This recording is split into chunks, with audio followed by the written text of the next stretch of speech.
Hi ಸ್ನೇಹಿತರೆ, ನಾನಿವತ್ತು ಕರಾವಳಿ ಶೈಲಿಯಲ್ಲಿ ಚಿಕನ್ ಸುಕ್ಕ ಮಾಡ್ತಾ ಇದ್ದೇನೆ. ಇವಾಗ ನಾನು ಅರ್ಧ ಕೆಜಿಯಷ್ಟು ಚಿಕನ್ಗೆ ಶುಂಠಿ ಬೆಳ್ಳುಳ್ಳಿ ಪೇಸ್ಟ್ ಹಾಗೂ ಅರಿಶಿನ ಪುಡಿಯನ್ನು ಹಾಕಿ ಮ್ಯಾರಿನೇಟ್ ಮಾಡಿಟ್ಟಿದ್ದೇನೆ. ಇದಕ್ಕೆ ಬೇಕಾಗುವ ಸಾಮಗ್ರಿ 2-3 ಚಮಚ ಕೊತ್ತಂಬರಿ ಬೀಜ, 1 ಚಮಚ ಬಡೆ ಸೊಪ್ಪು, ಅರ್ಧ ಚಮಚ ಜೀರಿಗೆ, ಚಿಟಿಕೆಯಷ್ಟು ಮೆಂತೆ, 1 ಇಂಚಷ್ಟು ಚಕ್ಕೆ, ಒಂದು ಸಣ್ಣದು ಚಕ್ರ ಮೊಗ್ಗು, ಒಂದು ಅರ್ಧ ಸ್ಪೂನಷ್ಟು ಕಾಳುಮೆಣಸು, ಒಂದು ಸಣ್ಣ ಹುಣಸೆ ಹಣ್ಣು, 4-5 ಲವಂಗ, ಒಂದು 10-12 ಬೆಳ್ಳುಳ್ಳಿ, ಒಂದು ಅರ್ಧ ಇಂಚಷ್ಟು ಶುಂಠಿ, ಒಂದು ಅರ್ಧ ಚಮಚ ಅರಿಶಿನ ಪುಡಿ, 1 ಈರುಳ್ಳಿ, 1 ಕರಿಬೇವಿನ ಸೊಪ್ಪು, ಸ್ವಲ್ಪ ತುರಿದಿಟ್ಟ ತೆಂಗಿನಕಾಯಿ, 10-12 ಕೆಂಪು ಮೆಣಸು. ಪ್ಯಾನ್ಗೆ ಕೆಂಪು ಮೆಣಸು ಡ್ರೈ ರೋಸ್ಟ್ ಹುರ್ಕೊಳ್ಬೇಕು.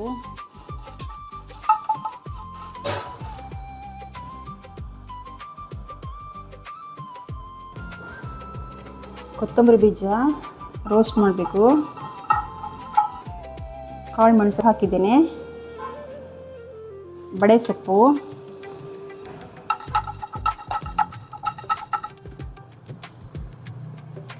ಜೀರಿಗೆ,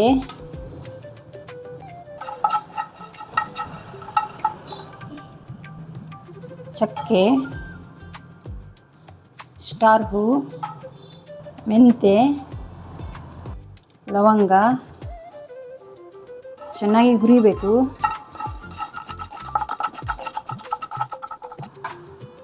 ನಾನಿವಾಗ ಇದನ್ನು ಮಿಕ್ಸಿ ಜಾರಿಗೆ ಹಾಕ್ತಾ ಇದ್ದೇನೆ. ಇದು ಹುಡಿ ಮಾಡಿ ತರಬೇಕು. ಈರುಳ್ಳಿ,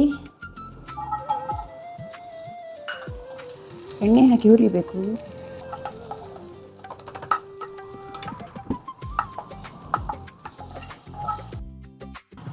ಇವಾಗ ಚೆನ್ನಾಗಿ ಬಾಡಿಸಿ ಆಗಿದೆ. ಕರಿಬೇವು ಹಾಕಿದ್ದೇನೆ.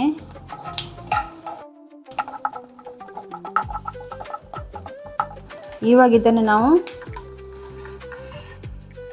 ಪುಡಿ ಮಾಡಬೇಕು. ಇದಕ್ಕೆ ಅರಿಶಿನ ಪುಡಿಯನ್ನು ಹಾಕ್ತಾ ಇದ್ದೇನೆ. ಚೆನ್ನಾಗಿ ಪೌಡ್ರ್ ಆಗಿದೆ. ಅದಕ್ಕೆ ಬೆಳ್ಳುಳ್ಳಿ, ಶುಂಠಿ ಮತ್ತು ಸ್ವಲ್ಪ ತೆಗೆದಿಟ್ಟ ಹುಣಸೆ ಹಣ್ಣನ್ನು ಹಾಕುವ ಮತ್ತು ಬಾಡಿಸಿಟ್ಕೊಂಡ ಈರುಳ್ಳಿ ಹಾಗೂ ಕರಿಬೇವಿನ ಸೊಪ್ಪು ಹಾಕ್ತಾ ಇದ್ದೇನೆ.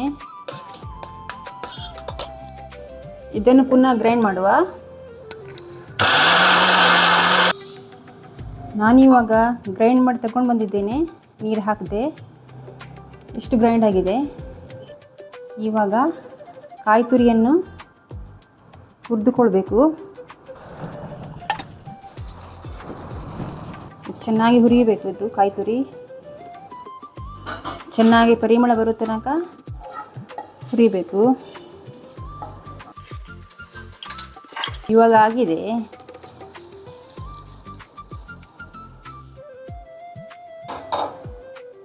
ಎರಡರಿಂದ 3 ಚಮಚಷ್ಟು ಎಣ್ಣೆ ಹಾಕುವ. ಎಣ್ಣೆ ಬಿಸಿಯಾಗಿದೆ. ಇವಾಗ ಒಂದು ಹೆಚ್ಚಿಟ್ಟುಕೊಂಡ ಈರುಳ್ಳಿ ಹಾಕ್ತಾ ಇದ್ದೇನೆ.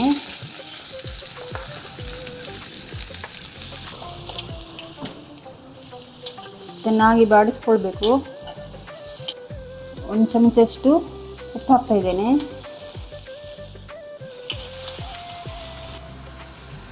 ಕರಿಬೇವನ್ನು ಹಾಕ್ತಾ ಇದ್ದೇನೆ. ಕಟ್ ಮಾಡಿ ಇಟ್ಟಂಥ ಟೊಮೆಟೊ ಮತ್ತು ಹಸಿಮೆಣಸನ್ನು ಹಾಕ್ತಾ ಇದ್ದೇನೆ. ಚೆನ್ನಾಗಿ ಬಾಡಿದೆ. ಇವಾಗ ಇದಕ್ಕೆ ಮ್ಯಾರಿನೇಟ್ ಮಾಡಿಕೊಂಡಂಥ ಚಿಕನನ್ನು ಹಾಕುವ.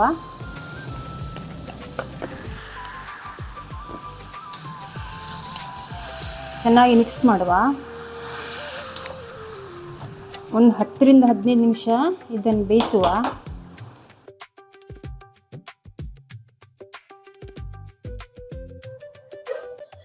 ಇವಾಗ 15 ನಿಮಿಷ ಆಗಿದೆ. ಮಾಡಿಟ್ಟ ಮಸಾಲೆಯನ್ನು ಹಾಕ್ತಾ ಇದ್ದೇನೆ. ಚೆನ್ನಾಗಿ ಮಿಕ್ಸ್ ಮಾಡಬೇಕು. ಇವಾಗ ಬೇಕಿದ್ರೆ ಸ್ವಲ್ಪ ಉಪ್ಪು ಹಾಕ್ಬೋದು, ರುಚಿಗೆ ತಕ್ಕಷ್ಟು. ಬೇಕಿದ್ದಲ್ಲಿ ಮಾತ್ರ ಹಾಕ್ಕೊಳ್ಳಿ, ಯಾಕಂದರೆ ಮೊದಲು ಸ್ವಲ್ಪ ಹಾಕಿದ್ದೇನೆ.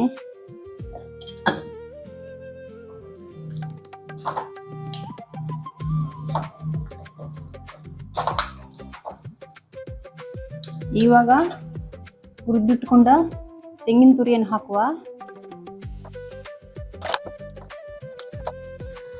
ಚೆನ್ನಾಗಿ ಮಿಕ್ಸ್ ಮಾಡುವ. ಇವಾಗ ರೆಡಿಯಾಗಿದೆ. ಕೊತ್ತಂಬರಿ ಸೊಪ್ಪನ್ನು ಉದುರಿಸುವ.